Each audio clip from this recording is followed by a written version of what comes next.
ಹೇಗಿದ್ಯಾ ಅಭಿರಾಮಿ? ವಿಷಯ ಏನ್ ಹೇಳು. ನಮ್ಮಿಬ್ರು ಮಧ್ಯೆ ಇರೋ ಸಮಸ್ಯೆನ ಬಗೆಹರಿಸ್ಕೊಳ್ಳೋದಿಕ್ಕೆ ಮಾತಾಡಕ್ ಬಂದಿರೋದು.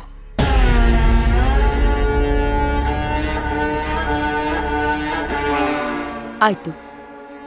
ಶಾಂಭವಿ ಗ್ರೂಪ್ ಆಫ್ ಕಂಪನೀಸ್ಗೆ ನಾವು ತಗೊಳಕ್ ಹೋಗ್ತಿರೋ ಬಸ್ ರೂಟ್ ಮೇಲೆ ಕೋರ್ಟಿಂದ ಸ್ಟೇ ಆಗಿ ತಂದಿರೋದು. ಯಾಕಂದ್ರೆ ನಿನ್ ಹೆಸರಲ್ಲಿರೋ ಸುಮಾರು ಆಸ್ತಿಗಳು ನನ್ನ ಹೆಸರಿಗೆ ಬರ್ಬೇಕು. ಪ್ರಾಪರ್ಟಿ ಕೇಸು ಕೋರ್ಟಲ್ಲಿ ನಡಿಬೇಕಾದ್ರೆ ಅದ್ರ ಬಗ್ಗೆ ನಾವು ತೀರ್ಮಾನ ತಗೋಬಾರ್ದು.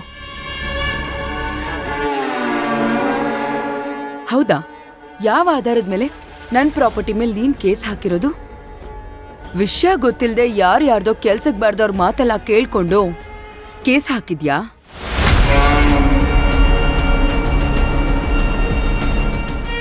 ಇನ್ಫ್ಯಾಕ್ಟ್ ನಿಮ್ ತಾಯಿ ಪಾಲಕ್ ಬಂದಿದ್ದ ಆಸ್ತಿನ ನಿಮ್ಮಪ್ಪ ಬಿಸ್ನೆಸ್ ಅಲ್ಲಿ ಹಾಳ್ ಮಾಡಿದ್ರು, ಲಾಸ್ ಮಾಡ್ಕೊಂಡ್ರು. ನನ್ ತಂಗಿ ಕಷ್ಟದಲ್ಲಿದ್ದಾಳೆ ಅನ್ನೋದನ್ನ ನೋಡಿ ನಮ್ಮಮ್ಮ ತಂಗಿ ಮೇಲಿದ್ದಿದ್ ಪ್ರೀತಿಗೋಸ್ಕರ ಫ್ರೀ ಆಗಿ ಕೊಟ್ಟಿರೋದು ಆ 20% ಆಸ್ತಿ. ಈ ಕೆಲ್ಸನ್ ಯಾರು ಮಾಡಲ್ಲ.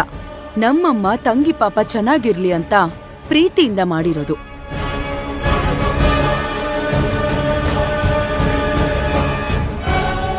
ಇಷ್ಟಕ್ಕೂ ನಮ್ಮಮ್ಮ ಆಸ್ತಿ ಪಾಲ್ ಮಾಡ್ಬೇಕಾದ್ರೆ ಮೋಸ ಮಾಡಿದ್ದಾರೆ ಅಂತ ನಿನ್ ತಲೆಗ್ ತುಂಬಿದ್ಯಾರು? ಆ ದಿನ ಅದೆಲ್ಲ ನಿನಗ್ಯಾಕೆ? ಹಾ, ನನ್ಗೆ ಕಾನೂನ್ ಪ್ರಕಾರ ಆಸ್ತಿ ಇದ್ಯಾ ಇಲ್ವಾ ಅಂತ ಕೋರ್ಟ್ ತೀರ್ಮಾನ ಮಾಡುತ್ತೆ.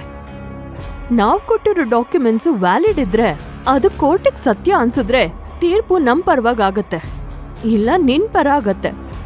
Very simple Shivagami. ಅದ್ರ ಬಗ್ಗೆ ಈಗ ಮಾತಾಡೋದು ಯಾಕೆ? ನೋಡು ಅಭಿರಾಮಿ, ನೀನು ನನಗೇನ್ ಬೇಕಾದ್ರೂ ಮಾತಾಡು.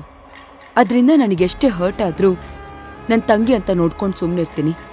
ಆದ್ರೆ ನನ್ ಕಂಪನಿ ಸಹವಾಸಕ್ಕೇನಾದ್ರೂ ಬಂದ್ರೆ ಅದ್ರಲ್ಲಿ ಬರೀ ನಾನೊಬ್ಳು ಮಾತ್ರ ಇಲ್ಲ, ಸಾವಿರಾರು ಜನ ಎಂಪ್ಲಾಯೀಸು, ಅವ್ರ ಮಕ್ಕಳು, ಮನೆ ಮಠ ಎಲ್ಲಾನು ಇನ್ವಾಲ್ವ್ ಆಗತ್ತೆ.